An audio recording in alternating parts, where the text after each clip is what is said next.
चलिए बात करते हैं ओला इलेक्ट्रिक मोबिलिटी के बारे में। अभी एक बड़ी खबर निकल के सामने आ रही है जो आपको ऊपर से लेकर नीचे तक हिला देगी, क्योंकि कंपनी के ऊपर इनसाइडर ट्रेडिंग का इल्जाम लगा है। लेकिन कंपनी के जो सीईओ हैं, कंपनी का जो बड़ा मैनेजमेंट है, उसने बड़ा खुलासा कर दिया इस बात को लेकर। तो वो खुलासा क्या है जो आपके होश उड़ा देगा और ये भी क्लियर कर देगा कि अब ओला इलेक्ट्रिक में आगे कैसी परफॉर्मेंस हमें देखने को मिलने वाली है। इसी के साथ क्या चल रहा है, कंपनी के क्वार्टरली रिजल्ट तक कितने बदलाव हो जाएंगे, इन सब चीज़ों के ऊपर आज हम डिस्कस करेंगे। सबसे पहले आप देखिए, मैं उस स्क्रीनर पे मैंने इधर ओला इलेक्ट्रिक मोबिलिटी का स्टॉक खोला हुआ है। डॉक्यूमेंट्स के अंदर जाएंगे तो एक दिन पहले की ही अपडेट है, इसके ऊपर हम अभी आएंगे। लेकिन उससे पहले मैं आपको बता दूं ये इनसाइडर ट्रेडिंग का केस क्यों बनता है और ये कितना बड़ा इलीगल केस है। इनसाइडर ट्रेडिंग का मतलब ही ये है कि अगर कोई भी एम्प्लॉय यानी जो कंपनी में काम करता है और जो कंपनी में काम नहीं भी करता है, लेकिन उसको कंपनी के अंदर की बात पता चल गई, उसको पता चल गया कि भाई कंपनी कल कौन सा डिसीजन लेने वाली है,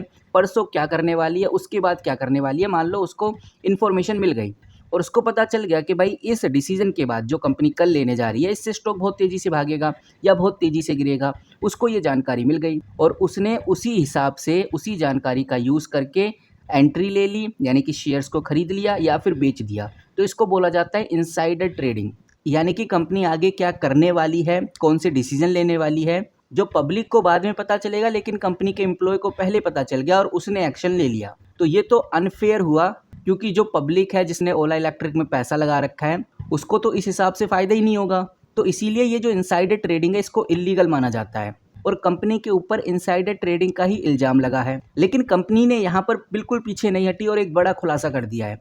कंपनी ने ऑफिशियली इस बात को लेकर क्लियरिफिकेशन दे दिया है। मैं सिंपली इस पीडीएफ को क्लिक करता हूं तो मेरे सामने जो कंपनी का ऑफिशियल क्लियरिफिकेशन है खुल जाता है। ज़्यादातर कंपनियां यही बोलती हैं कि ऐसा कुछ भी नहीं है, ये सब अफवाहें हैं, न्यूज़ में बताई गई बातें फेक हैं। लेकिन ओला इलेक्ट्रिक ने कुछ अलग ही बात कही है। ओला इलेक्ट्रिक ने सीधा बोला है कि भाई न्यूज़ के अंदर जिसका भी नाम आया है वो ओला इलेक्ट्रिक टेक्नोलॉजी प्राइवेट लिमिटेड के एम्प्लॉय हैं और उनके पास ओला इलेक्ट्रिक मोबिलिटी के ESOP हैं। ESOP क्या होता है इसके ऊपर हम आएंगे, लेकिन ये समझने की कोशिश करो कि ये जो ओला इलेक्ट्रिक मोबिलिटी है ये अलग कंपनी है और ये जो ओला इलेक्ट्रिक टेक्नोलॉजी है ये ओला इलेक्ट्रिक मोबिलिटी की ही सब्सिडरी है। तो ओला इलेक्ट्रिक टेक्नोलॉजी के जो एम्प्लॉय हैं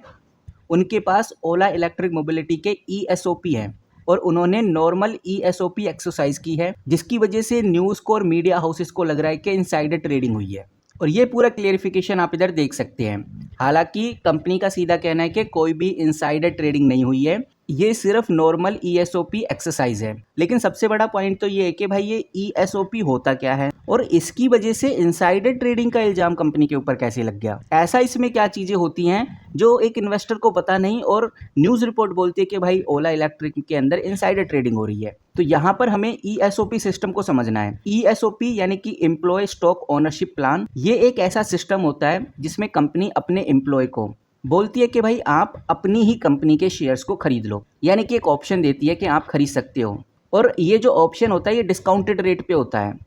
तो ओला इलेक्ट्रिक ने बोला है अपने एम्प्लॉय से कि आप हमारी कंपनी के स्टॉक्स को खरीद सकते हो, वो भी डिस्काउंटेड रेट पे। थोड़ा सा कंफ्यूजिंग लग रहा है लेकिन इसको मैं बहुत क्लियर कर दूंगा आपके लिए और फिर इसके बाद एक बड़ी अपडेट इसी से जुड़ी हुई आपके सामने रख दूंगा जो आपके पूरे दिमाग को और आपकी पूरी बॉडी को हिला के रख देगी। मान लो कि आप ओला इलेक्ट्रिक कंपनी के एम्प्लॉय हो और कंपनी आपको 1000 शेयर लेने का ऑप्शन देती है, बोलती है कि तुम 1000 शेयर ले सकते हो और चाहो तो ये शेयर तुम अभी ले लो, चाहो तो ये शेयर तुम भविष्य में कभी भी ले लेना, लेकिन तुम्हें 1000 शेयर लेने का हम ऑप्शन देते हैं और एक शेयर की कीमत हम 100 रुपये रखते हैं। यानी कि आज मान लो अगर ओला इलेक्ट्रिक का शेयर 150 रुपये का है तो आपको 100 रुपये में एक शेयर मिल रहा है और अगर आप शेयर्स को नहीं खरीदते अभी और 10 साल बाद खरीदते हो तब भी आपको 100 रुपये का ही शेयर मिलेगा एक। तो यहाँ पर तुमको एक बड़ा फ़ायदा ये हो गया, क्योंकि तुम इस कंपनी के एम्प्लॉय हो तो कंपनी ने बोला है कि भाई 100 शेयर्स तुम या तो आज खरीद लो या आप आगे कभी भविष्य में खरीद लेना, लेकिन आपको एक शेयर 100 रुपये का ही मिलेगा। अब शेयर प्राइस कितना भी बढ़ जाए चाहे कितना भी गिर जाए वो मैटर नहीं करता। तो मान लेते हैं कि भाई कल को ये शेयर 500 रुपये का हो गया, मैं एज्यूम कर रहा हूँ अभी शेयर 100 रुपये का और वो 500 रुपये का हो गया आने वाले 1-2 महीने में। तो आप इस कंपनी के एम्प्लॉय हो, आपको अधिकार है 1000 शेयर खरीदने का। तो आप क्या करोगे, 1000 शेयर्स को तुरंत खरीद लोगे। 100 रुपये में आपको एक शेयर पड़ेगा, हालांकि शेयर का प्राइस 500 रुपये है लेकिन आपको 100 रुपये में पड़ रहा है और अच्छा खासा पैसा बना के आप तुरंत उसी दिन बेच दो। तो ऐसा करना लीगल है और एम्प्लॉय ऐसा कर सकते हैं। कहने का मतलब ये है कि कंपनी तुमसे कहती है तुम भविष्य में 100 रुपये के रेट पे 1000 शेयर खरीद सकते हो और तुम अभी खरीदने का डिसीजन नहीं लेते, लेकिन तुम्हें ये राइट मिल गया है कि तुम जब चाहे जब ये चीज़ कर सकते हो। और जब मार्केट में एक्चुअल में प्राइस 500 रुपये चला जाए तो तुम ये गेम खेल देते हो, यानी कि तुम्हें लगता है कि अब टाइम आ गया है, तो जो कंपनी ने तुमको बोला था कि एक शेयर 100 रुपये का मिलेगा वो तुम खरीद लेते हो और उससे अगले दिन या उसी दिन आप 500 रुपये में उसको बेच देते हो, तो आपको सीधा 400 रुपये का प्रॉफिट हो गया एक शेयर के ऊपर। लेकिन यहाँ पर कंपनी हर एक एम्प्लॉय को अगर 1000 शेयर दे रही है और कंपनी में एम्प्लॉय ज़्यादा है तो एक बड़ा अमाउंट शेयर्स का अपने एम्प्लॉय को कंपनी डिस्काउंट रेट पे दे रही है, ऐसा हम कह सकते हैं। और कल को अगर शेयर बहुत तेज़ी से बढ़ जाता है और सारे एम्प्लॉय प्रॉफिट के चक्कर में पूरा शेयर बेच देते हैं, इससे तो स्टॉक प्राइस और गिर जाएगा। इसीलिए कंपनी कभी कभार लॉक इन पीरियड भी लगा देती है कि आपको इतने महीने तक तो होल्ड करके रखना है। तो सबसे बड़ा सवाल और सबसे इम्पोर्टेंट पॉइंट यह आता है कि जब कंपनी के किसी एक एम्प्लॉय ने ESOP के थ्रू शेयर्स को बेचा है तो ये इनसाइडर ट्रेडिंग में क्यों आ गया, ये मामला इनसाइडर ट्रेडिंग में क्यों लगने लगा, चाहे वो सेबी हो या न्यूज़ रिपोर्ट हो, उनको ये सस्पिशियस एक्टिविटी क्यों लगी। और सबसे बड़ी बात ये जो ESOP किया गया इसमें कितने शेयर्स को बेचा गया जिसकी वजह से ये इतना बड़ा नंबर निकल के आया। तो फिलहाल अभी ये कोई पब्लिकली अवेलेबल नहीं है कि एग्जैक्ट कितना नंबर SOP में शेयर किया गया है, एम्प्लॉय ने कितने शेयर्स को बेचा है, लेकिन कंपनी ने सिर्फ ये क्लियर किया है कि जो शेयर्स ट्रेड हुए हैं वो ESOP के रूटीन में ही हुए हैं, ना कि कोई ओपन मार्केट में शेयर्स खरीदा या फिर बेचा गया हो। तो यहाँ पर सबसे इम्पोर्टेंट और सबसे ज़रूरी बात ये आ जाती है कि कोई भी एम्प्लॉय है जिसको कंपनी ने बोला कि भाई तुम डिस्काउंट रेट पे शेयर्स को खरीद सकते हो, जैसा हमने एग्जांपल में देखा है,